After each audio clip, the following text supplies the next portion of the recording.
สวัสดีค่ะพ่อแม่พี่น้องสวัสดีFCทุกท่านเนาะค่ะกลับมาพบมาพอกับเจตาพารวยคือเก่าค่ะมื้อนี้คลิปนี้เจตาก็จะมาวางแนวทางของฮานอยค่ะฮานอยมีทุกมือเนาะค่ะพี่น้องมีทุกวันรูด3น้อยค่ะกับช่องเจตาพารวย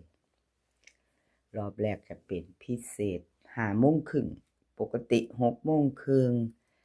VIP ทุ่มครึ่งค่ะฮานอยมีทุกวันรูด3น้อยเนาะค่ะ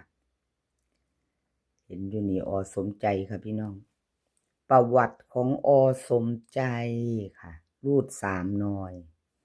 เป็นวันที่8ของเมื่อวานนี้เนาะค่ะเป็นของเมื่อวานนี้เพิ่นเข้า2 รอบค่ะพิเศษเข้าไปพิเศษ3ตัว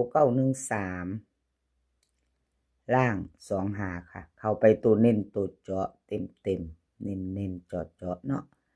ปกติค่ะเพิ่นเข้าไปบนออก914ล่าง87ก็เข้าไปตรงๆคือกันค่ะแบบบ่ได้กลับสมใจห้าน้อยค่ะ2 รอบเนาะเพิ่นเข้าพี่น้องเข้าไป2 รอบพิเศษกับปกติสมใจประวัติของเพิ่นค่ะให้เบิ่งประวัติวันที่8แล้วก็ให้เบิ่งของวันที่7เนาะค่ะให้เบิ่ง2 งวดค่ะพี่น้องให้ชัดเจนเพิ่นจะได้เปรียบเทียบอัน FC เนาะ FC เพิ่นจะได้เบิ่งอันเก่าอันที่ผ่านมา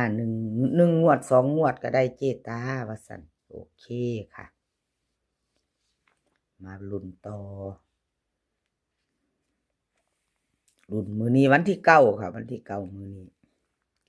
เตรียมแคปหน้าจอไผจะไปต่อกับสมใจเนาะค่ะสมใจเพิ่นเข้าไป2 รอบวันที่8 FC จับตามองชอบก็จัดขัดก็ผ่านเนาะค่ะเอาที่เฮาชอบสมใจรูด3น้อยค่ะวิ่งรูด4กับ8ค่ะ3ตัว4หาง4 7 4 6 8 1 8 0เบิ้ล4 4 8 8ค่ะ3ตัว3หาง4 8 1 8 4 7 0 0 8ค่ะวิ่งรูดเด่นทอกันเด้อค่ะ4กับ8เน้นที่4 7กับ8 1ค่ะ3ตัวเน้นหางเดียวค่ะ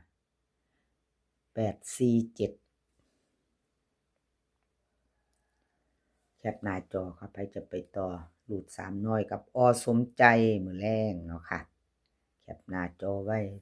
รูด3น้อยเนาะค่ะ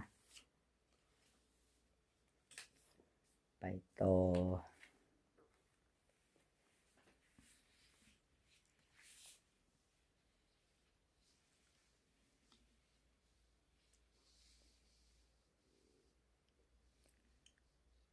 ไปต่อของเจตาบ่เข้าอีกแล้วพี่น้องรูดไปอีกแล้วค่ะรูด3น้อยเนาะเลขทุกตัวเอามาวางเพื่อเป็นแนวทางค่ะโปรดใช้วิจารณญาณในการรับชมเป็นอย่างสูงของเจตารูดไปค่ะแนวทางของเจตาบ่เดินช่วงนี้ไม่เข้าเนาะค่ะ2ตัวบ่เดินบ่เข้ามื้อนี้เป็นวันใหม่แล้วค่ะเป็นวันที่9เนาะรูด3น้อยค่ะเจตาแนวทางรูดไปขอโทษขออภัย FC ทุกท่านเนาะค่ะที่เข้ามาเป็นกำลังแรงใจให้เข้ามาติดตามรับชมรับฟังแนวทางของเจตากะบ่เดินบ่เข้าเนาะค่ะรูดก็คือรูดเนาะก็คือรูดขออภัยหลายๆค่ะรูด3น้อยค่ะของเจตาพารวยรูด3น้อยวิ่งรูด4กับ7ค่ะ4กับ7 2ตัว4หาง41 40 73 72เบิ้ล44ค่ะหางเดียวเจตาให้3ตัวค่ะ3ตัวเน้นหางเดียวเด้อค่ะแ แต่3หาง440 773 472วิ่งรูดเด่นเท่ากันวงกลมทอกันค่ะ40กับ72เจตาเน้นให้เนาะเน้น440หางเดียวค่ะ3ตัวเน้นหางเดียวไปจะไปกับเจตาแคปหน้าจอเนาะค่ะหน้าจอไปลุ้นกันรูด3น้อยเนาะ5น้อยมีทุกมือ3น้อยค่ะในส่องของเจตาแล้วก็มี4เซียนเนาะมี4คนจะมีเจ๊ปากแดงแนวทางพ่อเก่งอสมใจแล้วก็เจ๊ตาเนาะค่ะเจ๊ปากแดงค่ะพี่น้องรุดไปอีกแล้วเจ๊ปากแดงบ่เดินเนาะค่ะเจ๊ปากแดง2 งวดค่ะเจ๊ตาให้เบิ่งเจ๊ตาเป็นกำลังใจให้เด้อค่ะกราบขอบคุญขอบคุณแนวทางของเจ๊ตาเจ๊ปากแดงเนาะค่ะเจ๊ตากราบขอบคุณหลายๆที่ให้แนวทางมาว่างทางช่องของเจตาเนาะค่ะรูด3น้อยแนวทางเพิ่นของเจ๊ปากแดงเพิ่นหลุดไปเนาะพี่น้องหลุดไปวันที่8หลุดวันที่8มื้อนี้วันที่9แล้วไปใหม่ไปต่อกับเจ๊ปากแดงหลุด2 งวดแล้วเนาะค่ะครับขอโทษขออภัย FC แทนเจ๊ปากแดงค่ะที่แนวทางเพิ่นบ่เข้าบ่เดินเนาะขออภัยเป็นอย่างสูงแนวทางหลุดไปมาไปใหม่ไปต่อค่ะกับเจ๊ปากแดงรูด3น้อยค่ะวิ่งรูดเพิ่นให้มา1กับ8 3ตัว2ตัว2ตัว4หาง1012 8685ค่ะเบิ้ล8811 3ตัว2หาง185 11 112วิ่งรูดเด่น1ร่อง8ค่ะ12กับ85เน้น2หาง3ตัวค่ะเน้นหางเดียว185ใครจะไปกับเจ๊ปากแดงแคปหน้าจอคำแรงรูด3น้อยรอบแรกก็มีพิเศษ5 โมงครึ่งปกติ6 โมงครึ่ง VIP 1 ทุ่มครึ่งค่ะรูด3น้อย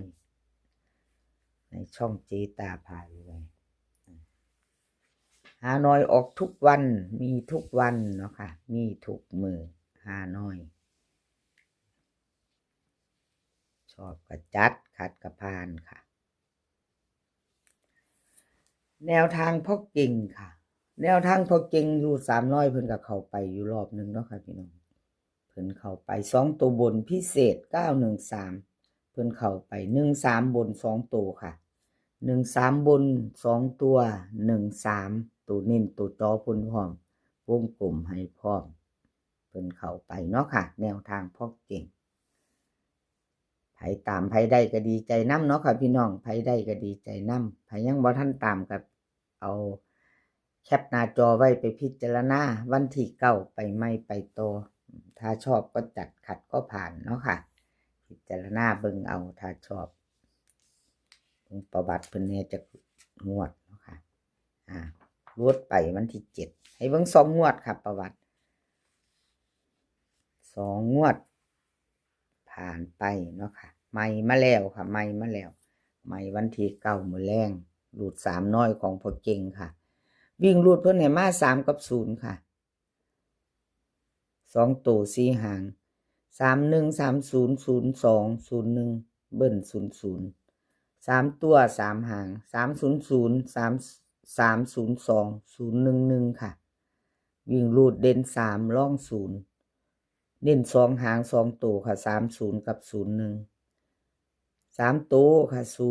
001เน้นหางเดียวค่ะกับขอบคุณพ่อเก่งหลายๆค่ะที่ให้แนวทางมาวางทางช่องของเจตาเนาะ